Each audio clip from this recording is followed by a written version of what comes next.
नमस्कार दोस्तों, एजुकेशन 24 में आपका स्वागत है। आज की इस वीडियो में आपको बीए फर्स्ट ईयर के फर्स्ट सेमेस्टर में आपका जो सब्जेक्ट है सोशियोलॉजी यानी कि समाजशास्त्र, उसके अंदर एग्जाम में कौन कौन से क्वेश्चन आने वाले हैं, इस वीडियो के अंदर मैं आपको एग्जाम में आने वाले क्वेश्चन के बारे में बताऊंगा। सो आप इस वीडियो को ध्यान से देखिएगा ताकि एग्जाम में आने वाले क्वेश्चन के बारे में आपको पता चल सके।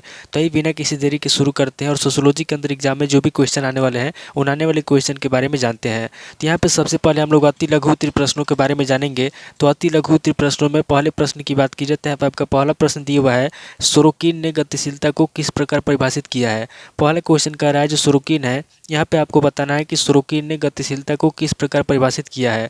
अब अगले क्वेश्चन की बात की जाए तो यहाँ पे आपका दूसरा क्वेश्चन दिया हुआ है, अस्थिरीकरण और विभेदीकरण में अंतर बताइए। दूसरा क्वेश्चन कह रहा है जो अस्थिरीकरण है और जो विभेदीकरण है, यहाँ पे आपको बताना है कि अस्थिरीकरण और विभेदीकरण में क्या अंतर है। अब अगले क्वेश्चन की बात की जाए तो यहाँ पे आपका तीसरा क्वेश्चन दिया हुआ है, सामाजिक अस्थिरीकरण के कौन कौन से स्वरूप हैं। तीसरा क्वेश्चन कह रहा है जो सामाजिक अस्थिरीकरण है, यहाँ पे आपको बताना है कि सामाजिक अस्थिरीकरण के कौन कौन से स्वरूप हैं।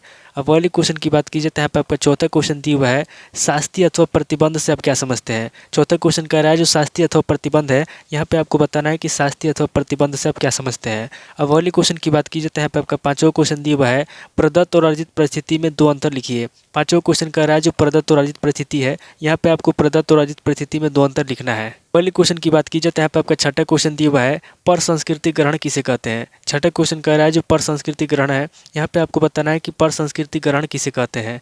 अब अगले क्वेश्चन की बात की जाए तो यहाँ पे आपका सातवां क्वेश्चन दिया हुआ है, अभौतिक संस्कृति किसे कहते हैं। सातवां क्वेश्चन कह रहा है कि अभौतिक संस्कृति किसे कहते हैं, यहाँ पे आपको अभौतिक संस्कृति के बारे में बताना है। अब अगले क्वेश्चन की बात की जाए तो यहाँ पे आपका आठवां क्वेश्चन दिया हुआ है, धर्म के चार महत्व लिखिए। आठवां क्वेश्चन कह रहा है जो धर्म है, यहाँ पे आपको धर्म के चार महत्व लिखना है। अब अगले क्वेश्चन की बात की जाए तो यहाँ पे आपका नौ क्वेश्चन दिया हुआ है, राज्य के अच्छी कार्य लिखिए। नौ क्वेश्चन कह रहा है जो राज्य है, यहाँ पे आपको राज्य के अच्छी कार्य लिखना है।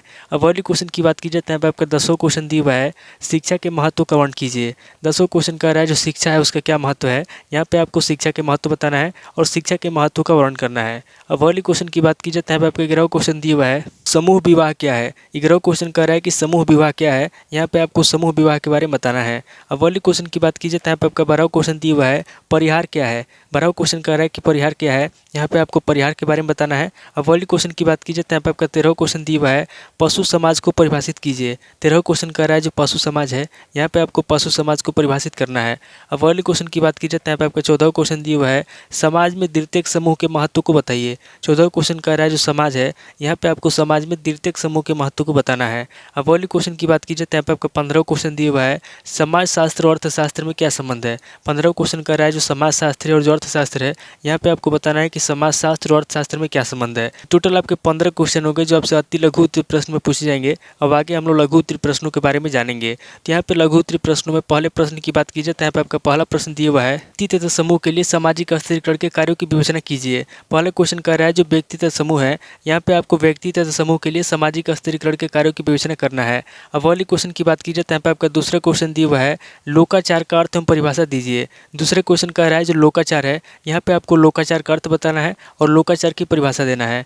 अब अगले क्वेश्चन की बात की जाए तो यहाँ पे आपका तीसरा क्वेश्चन दिया हुआ है, परिस्थिति की विशेषताएं बताइए। तीसरा क्वेश्चन कह रहा है जो परिस्थिति है, यहाँ पे आपको परिस्थिति की विशेषता बताना है। अब अगले क्वेश्चन की बात की जाए तो यहाँ पे आपका चौथा क्वेश्चन दिया हुआ है, सामाजिक संरचना के तत्वों की विवेचना कीजिए। चौथा क्वेश्चन कह रहा है जो सामाजिक संरचना है, यहाँ पे आपको सामाजिक संरचना के तत्वों के बारे में बताना है। अब अगले क्वेश्चन की बात की जाए तो यहाँ पे आपका पांचवा क्वेश्चन दिया हुआ है, सहयोग क्या है। पांचवा क्वेश्चन कह रहा है कि सहयोग क्या है, यहाँ पे आपको सहयोग के बारे में बताना है। अब अगले क्वेश्चन की बात की जाए तो यहाँ पे आपका छठा क्वेश्चन दिया हुआ है, संस्कृति और सभ्यता में भेद कीजिए। छठा क्वेश्चन कह रहा है जो संस्कृति और सभ्यता है, यहाँ पे आपको संस्कृति और सभ्यता में भेद करना है। अब अगले क्वेश्चन की बात की जाए तो यहाँ पे आपका सातवां क्वेश्चन दिया हुआ है, धर्म की अवधारणा स्पष्ट कीजिए। सातवां क्वेश्चन कह रहा है जो धर्म है, यहाँ पे आपको धर्म की अवधारणा स्पष्ट करना है। अब अगले क्वेश्चन की बात की जाए तो यहाँ पे आपका आठवां क्वेश्चन दिया हुआ है, शिक्षा के विभिन्न उद्देश्यों का उल्लेख कीजिए। आठवां क्वेश्चन कह रहा है जो शिक्षा है, यहाँ पे आपको शिक्षा के विभिन्न उद्देश्य बताना है। अब अगले क्वेश्चन की बात की जाए तो यहाँ पे आपका 9वां क्वेश्चन दिया हुआ है, विवाह के सामाजिक महत्व क्या है। 9वां क्वेश्चन कह रहा है जो विवाह है, यहाँ पे आपको बताना है कि विवाह के सामाजिक महत्व क्या है। अब अगले क्वेश्चन की बात की जाए तो यहाँ पे आपका 10वां क्वेश्चन दिया हुआ है, नातेदारी की अवधारणा स्पष्ट कीजिए। 10वां क्वेश्चन कह रहा है जो नातेदारी है, यहाँ पे आपको नातेदारी की अवधारणा को स्पष्ट करना है। अब अगली क्वेश्चन की बात की जाए तो यहाँ पे आपका 11वां क्वेश्चन दिया हुआ है, द्वितीयक समूहों के महत्व को स्पष्ट कीजिए। 11वां क्वेश्चन कह रहा है जो द्वितीयक समूह है, यहाँ पे आपको द्वितीयक समूहों के महत्व को स्पष्ट करना है। अब अगली क्वेश्चन की बात की जाए तो यहाँ पे आपका 12वां क्वेश्चन दिया हुआ है, संस्था के कार्य क्या है। 12वां क्वेश्चन कह रहा है जो संस्था है, यहाँ पे आपको बताना है कि संस्था के कार्य क्या है। अब अगली क्वेश्चन की बात की जाए तो यहाँ पे आपका 13वां क्वेश्चन दिया हुआ है, समुदाय और समाज में अंतर स्पष्ट कीजिए। 13वां क्वेश्चन कह रहा है जो समुदाय और समाज है, यहाँ पे आपको समुदाय और समाज में अंतर स्पष्ट करना है। अब अगली क्वेश्चन की बात की जाए तो यहाँ पे आपका 14वां क्वेश्चन दिया हुआ है, समाजशास्त्रीय अध्ययन के मानवीय परिप्रेक्ष्य को समझाइए। 14वां क्वेश्चन कह रहा है जो समाजशास्त्रीय अध्ययन है, यहाँ पे आपको समाजशास्त्रीय अध्ययन के मानवीय परिप्रेक्ष्य को समझाना है। तो टोटल आपके 14 क्वेश्चन हो गए जो आपसे लघु उत्तरीय प्रश्न में पूछे जाएंगे। अब आगे हम लोग दीर्घ उत्तरीय प्रश्नों के बारे में जानेंगे। तो यहाँ पे दीर्घ उत्तरीय प्रश्नों में पहले प्रश्न की बात की जाए तो यहाँ पे आपका पहला प्रश्न दिया हुआ है, सामाजिक स्थिरीकरण के प्रमुख आधारों की व्याख्या कीजिए। पहला क्वेश्चन कह रहा है जो सामाजिक स्थिरीकरण है, यहाँ पे आपको सामाजिक स्थिरीकरण के प्रमुख आधार बताना है। अब अगली क्वेश्चन की बात की जाए तो यहाँ पे आपका दूसरा क्वेश्चन दिया हुआ है, जनरीतियों से आप क्या समझते हैं, जनरीतियों की विशेषताओं का उल्लेख कीजिए। दूसरे क्वेश्चन कह रहा है जो जनरीतियाँ हैं, यहाँ पे आपको बताना है कि जनरीतियों से आप क्या समझते हैं, उसके बाद आगे आपको जनरीतियों की विशेषताओं का उल्लेख करना है। अब अगले क्वेश्चन की बात की जाए तो यहाँ पे आपका तीसरा क्वेश्चन दिया हुआ है, सामाजिक संरचना की अवधारणा स्पष्ट कीजिए। तीसरे क्वेश्चन कह रहा है जो सामाजिक संरचना है, यहाँ पे आपको सामाजिक संरचना की अवधारणा स्पष्ट करना है। अब अगले क्वेश्चन की बात की जाए तो यहाँ पे आपका चौथा क्वेश्चन दिया हुआ है, संघर्ष से आप क्या समझते हैं, इसकी विशेषताओं महत्व की विवेचना कीजिए। चौथा क्वेश्चन कर रहा है कि संघर्ष से आप क्या समझते हैं, यहाँ पे आपको सबसे पहले संघर्ष के बारे में बताना है, उसके बाद आगे आपको इसकी विशेषता बताना है और उसके महत्व की विवेचना करना है। अब अगली क्वेश्चन की बात की जाए तो यहाँ पे आपका पांचवा क्वेश्चन दिया हुआ है, संस्कृति से आप क्या समझते हैं, इसकी विशेषताओं की व्याख्या कीजिए। पांचवा क्वेश्चन कर रहा है कि संस्कृति से आप क्या समझते हैं, यहाँ पे आपको सबसे पहले संस्कृति के बारे में बताना है, उसके बाद आगे आपको इसकी विशेषताओं की व्याख्या करना है। अब अगली क्वेश्चन की बात की जाए तो यहाँ पे आपका छठा क्वेश्चन दिया हुआ है, राष्ट्रीय जीवन में शिक्षा के कार्यों की विवेचना कीजिए। छठा क्वेश्चन कर रहा है जो राष्ट्रीय जीवन है, यहाँ पे आपको राष्ट्रीय जीवन में शिक्षा के कार्यों की विवेचना करना है।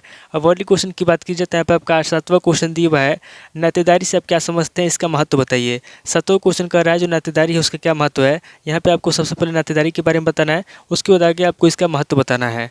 अब अगली क्वेश्चन की बात की जाए तो यहाँ पे आपका आठवां क्वेश्चन दिया हुआ है, हम समितियों के सदस्य होते हैं संस्थाओं के नहीं, इस कथन की व्याख्या कीजिए।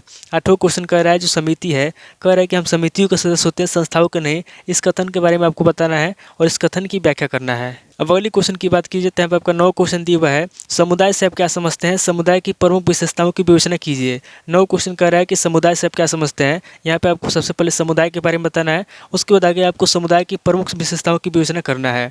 अब अगली क्वेश्चन की बात की जाए तो यहाँ पे आपका 10वां क्वेश्चन दिया हुआ है, समाजशास्त्र के मानवीय परिप्रेक्ष्य को समझाइए तथा इसकी विशेषताओं का उल्लेख कीजिए। 10वां क्वेश्चन कह रहा है जो समाजशास्त्र है, यहाँ पे आपको सबसे पहले समाजशास्त्र के मानवीय परिप्रेक्ष्य को समझाना है, उसके बाद आगे आपको इसकी विशेषताओं का उल्लेख करना है। तो टोटल आपके 10 क्वेश्चन हो गए जो आपसे दीर्घ उत्तरीय प्रश्न में पूछे जाएंगे। तो इस वीडियो के अंदर मैंने आपको अति लघु उत्तरीय प्रश्न, लघु उत्तरीय प्रश्न और दीर्घ उत्तरीय प्रश्न तीनों तरह के प्रश्नों के बारे में बता दिया। सो आप इन तीनों तरह के प्रश्नों को नोट कर लीजिए और किसी किताब से सीरीज से मिला करके याद कर लीजिए।